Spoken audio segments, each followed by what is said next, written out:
She entered my room at midnight with nothing but a folder in her hands. What she had researched about my life left me speechless and changed everything forever.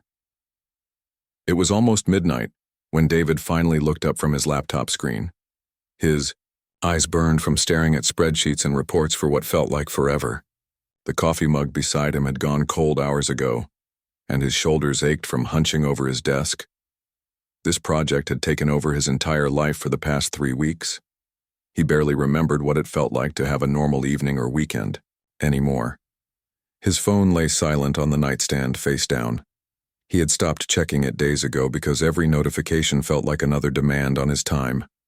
Work emails, project updates, deadline reminders. It never stopped. Even worse were the missed calls and unread messages from Lisa. Each one made his chest tight with guilt, but he just couldn't handle one more conversation about how busy he was or how sorry he felt for canceling their dinner plans again.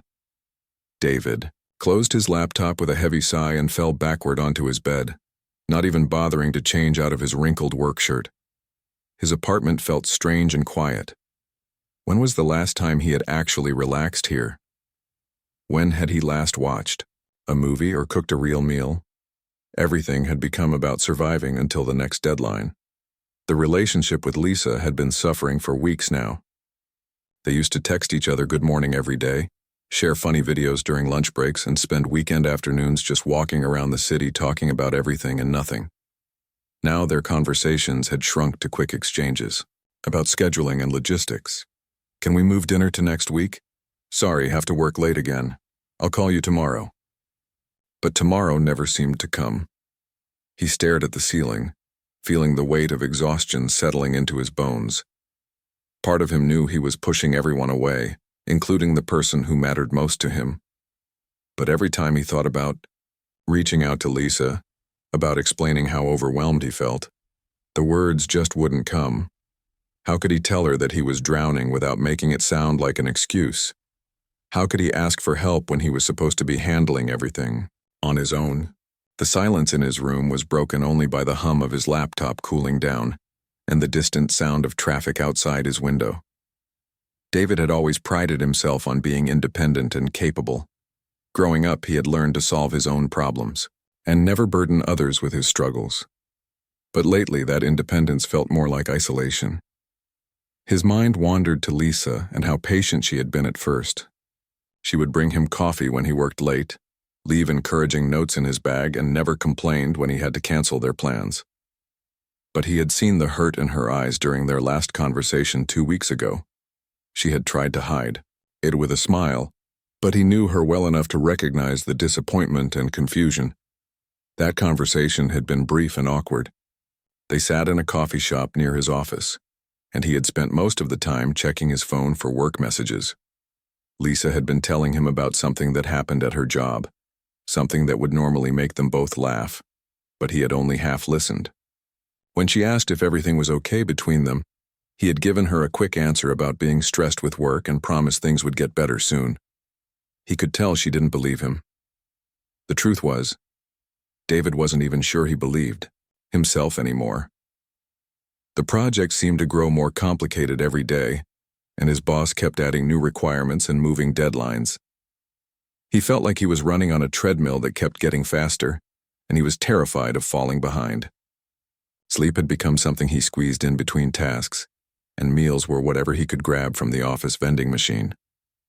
As he lay there in the dark, David realized he couldn't even remember the last time he and Lisa had laughed together, or had a real conversation that wasn't interrupted by his phone buzzing. He missed her voice, her laugh, the way she would curl up next to him on the couch while they watched movies. But reaching out felt impossible when he barely had energy to keep up with his basic responsibilities. The apartment felt too quiet, too empty. Usually, the silence helped him focus on work. But tonight, it just reminded him of how alone he had become. His friends had stopped inviting him to things because he always said no. His family called less frequently because he was always too busy to talk. And Lisa, sweet, understanding Lisa, had been carrying the weight of their relationship almost entirely by herself. David rubbed his tired eyes and tried to push away the guilt that had been growing stronger each day. He told himself that once this project was finished, everything would go back to normal. He would make it up to Lisa, spend quality time with her, and be the partner she deserved. But a small voice in the back of his mind wondered if he had already waited too long, if he had already pushed her too far away. The room felt stuffy and warm despite the cool night air outside. David loosened his tie and was about to get up to open a window when he heard something that made him freeze completely. It was the soft sound of his front door opening and closing quietly. His heart jumped. He lived alone, and very few people had keys to his apartment. For a moment he wondered if he was so exhausted that he was imagining things. But then he heard footsteps in his hallway. Soft, careful footsteps that seemed to hesitate with each step. Someone was definitely in his apartment, moving slowly toward his bedroom. David held his breath, listening intently. The footsteps stopped right outside his door, and he could see a shadow underneath the crack of light from the hallway. His heart was pounding now, but not from fear. Somehow, deep down, he knew who it was even before his bedroom door began to open with the quietest creak. The door opened so slowly that David almost thought he was dreaming. In the dim blue glow from his laptop screen, he saw Lisa's familiar silhouette appear in the doorway. She stood there for what felt like forever, just looking at him. Her hair was loose around her shoulders, and she was wearing that comfortable sweater he had bought her for her birthday last year. The one she always wore when she wanted to feel cozy and safe. David's heart hammered in his chest, but he didn't move. Something about the way she stood there, uncertain and careful, told him to wait, to let her take the lead. He could see her hands trembling slightly at her sides, and he realized she was as nervous as he was. When was the last time they had been in the same room without immediately talking about schedules or work or all the things they needed to figure out? Lisa took a small step into the room, then another. She moved like she was walking on thin ice, afraid that any sudden movement might break something fragile between them.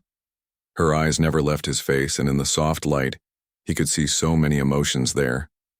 Worry, love, sadness, hope, all mixed together in a way that made his throat tight. She didn't say hello. She didn't ask how he was or why he hadn't called her back. Instead, she walked quietly to his desk where chaos had taken over completely. Papers were scattered everywhere. Coffee cups sat in random spots with rings of dried coffee staining important documents, and his second laptop was buried under a pile of folders and sticky notes. It looked like a hurricane had hit his workspace. David watched, fascinated, as Lisa began to clean up the mess he had been living in for weeks. She didn't ask permission or make any comments about the state of things. She simply started organizing, moving with the kind of gentle efficiency that he had always admired about her. First, she gathered all the empty coffee cups and water bottles, stacking them carefully on the windowsill to deal with later. Then she began sorting his papers. She couldn't possibly understand all the work documents and project details, but somehow she seemed to know which pages belonged together. Maybe it was the way he had them folded or the coffee stains that matched, but she created neat piles that actually made sense. David realized he had been holding his breath watching her work. There was something almost sacred about the way she moved around his space. She wasn't cleaning up because she thought he was messy or incapable. This felt different. It felt like she was clearing away the physical chaos so that maybe, somehow, the chaos in his mind might settle too. Her movements were so careful and deliberate, like she was performing some kind of ritual. Every few minutes, Lisa would glance over at him lying on the bed. Each look lasted only a second, but David felt like she was checking to see if he was okay, if he needed her to stop, if he wanted her to leave. But he couldn't imagine wanting her to leave. For the first time in weeks, his apartment felt warm and alive, instead of like a prison he had built for himself.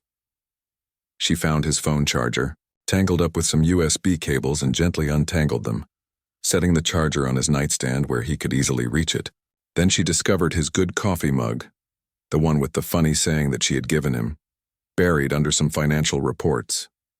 She held it for a moment, running her finger along the handle, and David saw her smile just slightly as she worked. The room began to transform. The desk went from looking like a disaster zone to actually resembling a place where someone could think clearly.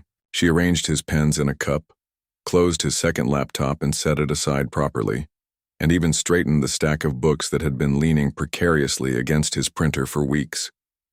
But it wasn't just the physical cleaning that affected David.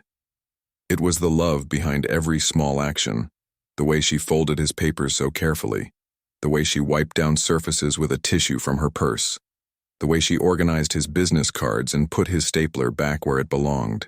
She was taking care of him in a way that went far deeper than just tidying up. David wanted to say something, to thank her, or apologize or explain why everything had gotten so out of control. But something about her silence felt intentional, like she needed this time to show him something that words couldn't express. So he stayed quiet too, just watching her move around his space like she belonged there, like she had never really left even though they had been so distant lately. When she finished with the desk, Lisa moved to his dresser where clothes had been piling up for days. She didn't fold everything perfectly or reorganize his entire wardrobe. Instead, she just cleared the surface, giving him back a place to set things down. She found his watch, which he had been looking for all week, and placed it gently on the cleared dresser top. The whole time, David felt like he was seeing Lisa with new eyes. This woman who had been patient with him through weeks of canceled plans and short conversations. This woman who had somehow known that he needed her tonight, even though he hadn't been able to ask for help. She had come to him not with demands or complaints, but with quiet action and steady presence. As she worked, David began to understand that she wasn't just cleaning his room. She was clearing space for them to find each other again. With every small gesture, she was showing him that she hadn't given up on them, that she was willing to meet him exactly where he was, even in his mess and exhaustion. The silence between them wasn't empty or awkward. It was full of communication that went deeper than words. It was full of all the things they had been too tired or scared or busy to say to each other. When Lisa finished organizing the last corner of his room, she turned back toward the bed where David was still lying, watching her every move. That's when he noticed she had been carrying something the whole time. In her left hand, partially, hidden by the way she had been moving around the room, was a small package wrapped in simple brown paper. David's pulse quickened as he saw it clearly for the first time. The package was about the size of a book, tied with what looked like kitchen twine in a simple bow. There was something handmade about it, something personal that made his stomach flutter with nervous anticipation. Lisa had planned this visit, had prepared something special to bring to him, and he had no idea what it could be. She stood at the foot of his bed for a moment, holding the package against her chest like she was protecting it. Her eyes met his in the dim light, and he could see uncertainty there again. Whatever was in that package, it meant something important to her, something she wasn't sure how he would receive. Slowly, carefully, Lisa sat down on the edge of his bed.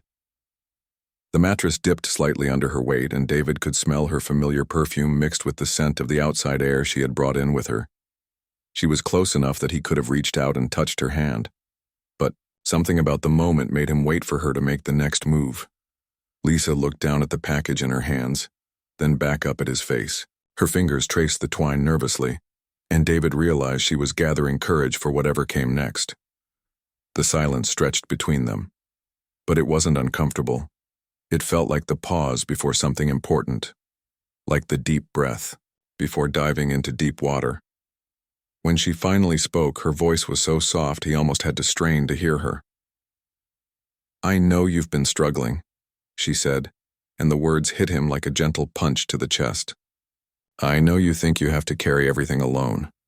David felt his eyes start to burn with unexpected tears. Those simple sentences somehow captured exactly how he had been feeling for weeks. The weight of trying to handle everything by himself, the fear of asking for help, the exhaustion of pretending he was fine when he was barely keeping his head above water. How had she known? How had she seen right through all his attempts to protect her from his stress? Lisa's voice continued still, barely above a whisper. "You've been shutting me out, and I understand why. You don't want to burden me with your problems. You think if you just work hard enough, long enough, everything will get better, and then you can come back to us, to this." She gestured around the room, but David knew she meant their relationship, their life together. He wanted to interrupt, to explain, to apologize for all the missed calls and canceled dates and conversations cut short by work emergencies. But something in her expression told him she wasn't finished, that she had more to say that he needed to hear. "But I've been thinking about this for weeks," Lisa continued, her fingers still playing with the twine on the package. "About how we got here, and what you really need from me right now, and I realize that all this time I've been waiting for you to come back to me, but maybe what I should be doing is coming to you." David felt like his heart might stop. The simple truth of what she was saying, the way she had turned everything around in her mind to find a solution instead of just waiting for him to figure it out on his own, was overwhelming. She wasn't here to give him an ultimatum or to complain about feeling neglected.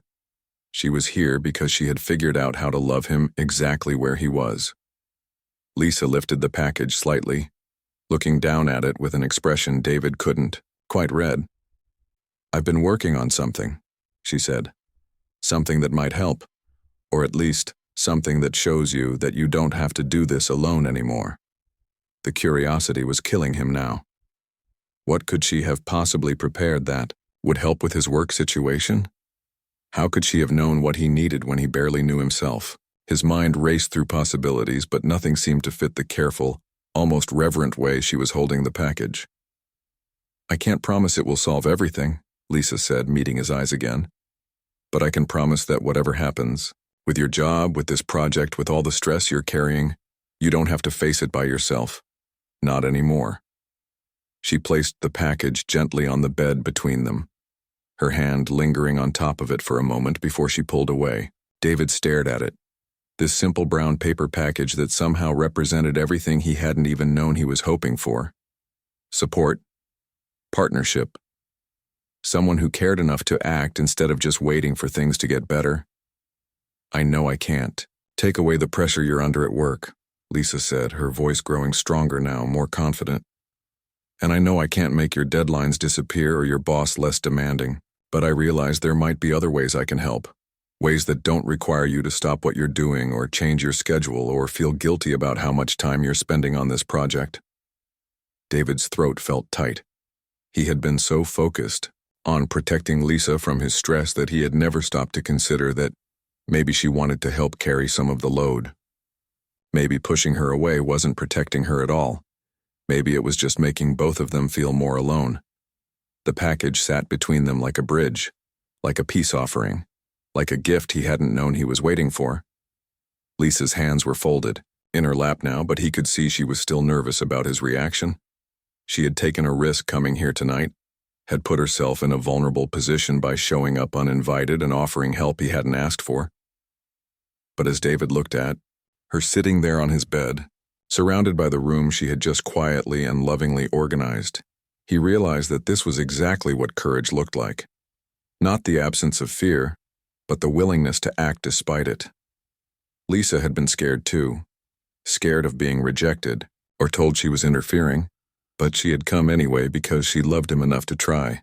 David reached for the package with trembling hands, his heart beating so fast he could hear it in his ears. The brown paper felt smooth under his fingers, and the kitchen twine was tied with the kind of careful bow that Lisa always made when she wrapped gifts. Whatever was inside had been prepared with love and attention, and that thought alone made his chest tight with emotion. He looked up at Lisa before unwrapping it, searching her face for some clue about what he was about to discover. She gave him a small encouraging nod, but he could see the anxiety in her eyes. She was holding her breath too, waiting to see how he would react to whatever surprise she had prepared for him.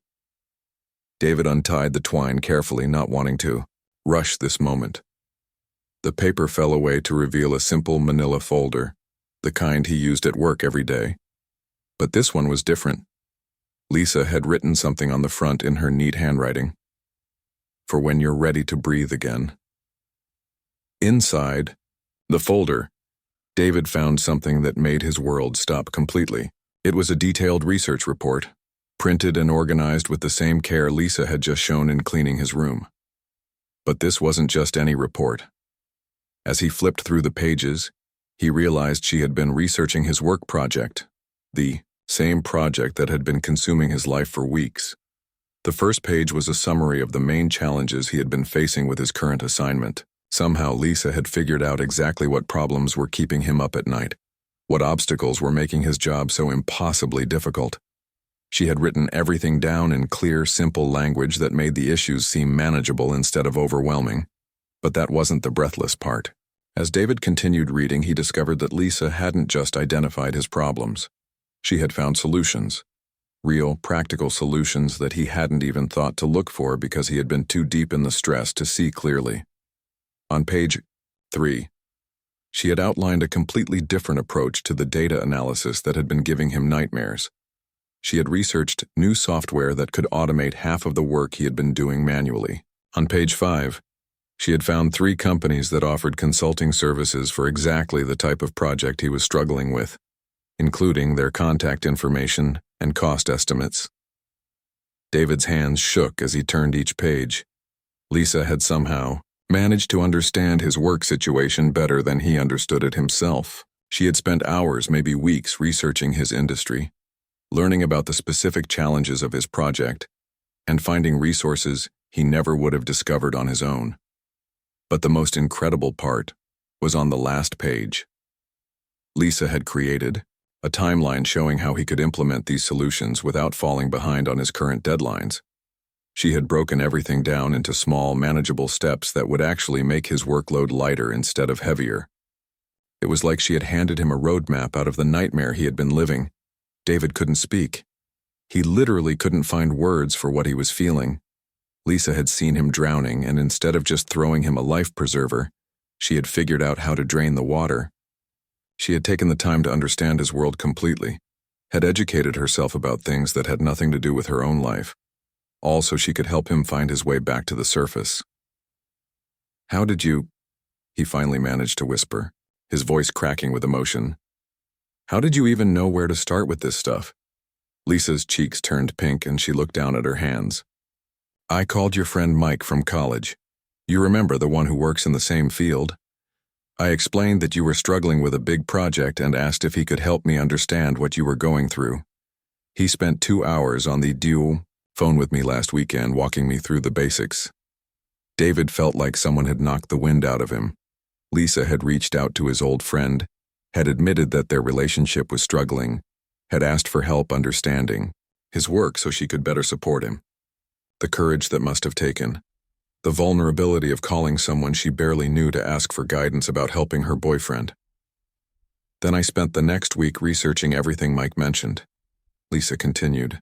"I watched YouTube videos about data analysis, read articles about project management in your industry, even joined some online forums where people discuss the exact problems you've been facing. I wanted to understand your world well enough to actually be helpful instead of just telling you everything would be okay." David set the folder aside and stared at Lisa, this amazing woman who had quietly been working behind the scenes to save him while he had been too proud and too scared to ask for help. She had seen through his attempts to protect her from his stress and had decided to dive headfirst into that stress with him. "The consulting company I found," Lisa said, pointing to page 5 of her research, "they specialize in rescuing projects exactly like yours.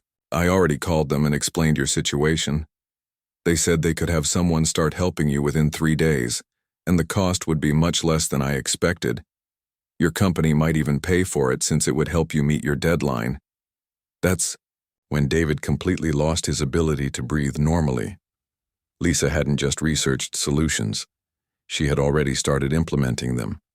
She had made phone calls, gotten quotes, laid the groundwork for actually solving his problems instead of just talking about them.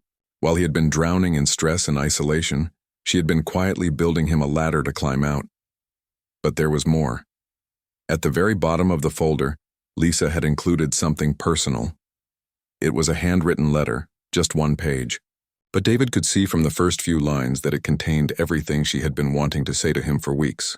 All the worry, all the love, all the hope she had for their future together.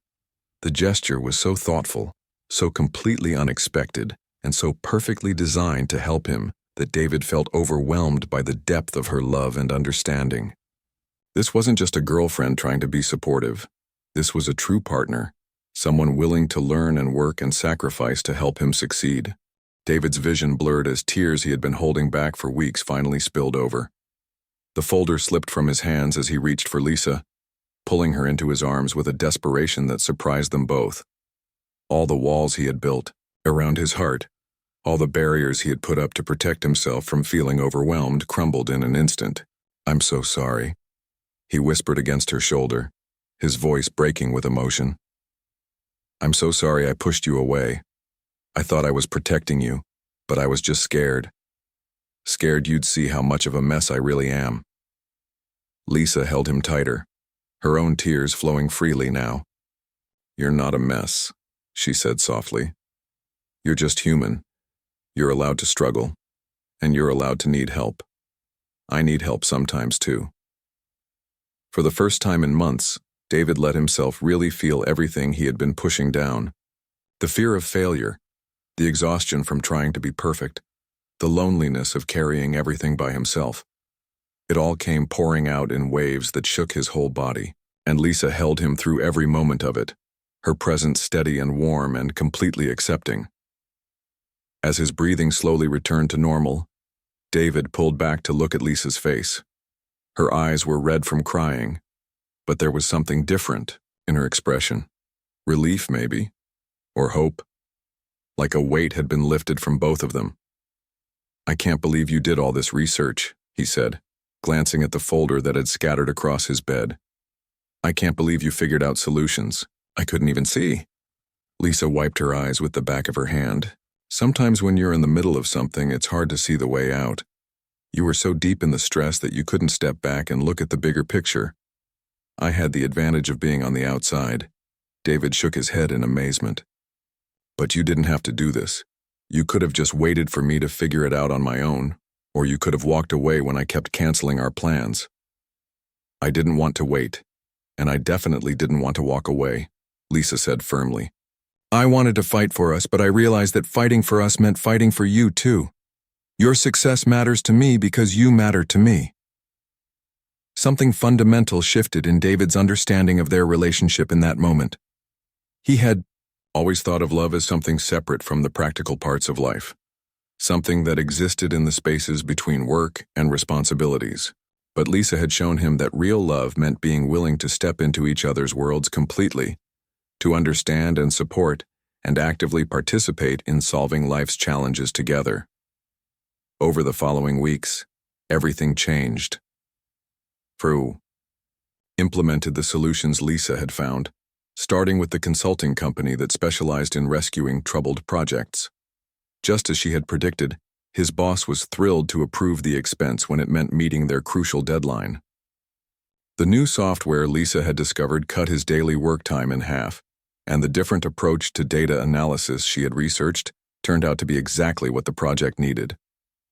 But the biggest change wasn't in David's work situation. It was in how he approached problems in general. Instead of automatically trying to handle everything alone, he found himself turning to Lisa for input and support. Not because he couldn't manage on his own, but because he had learned that two people working together could accomplish so much more than one person struggling in isolation.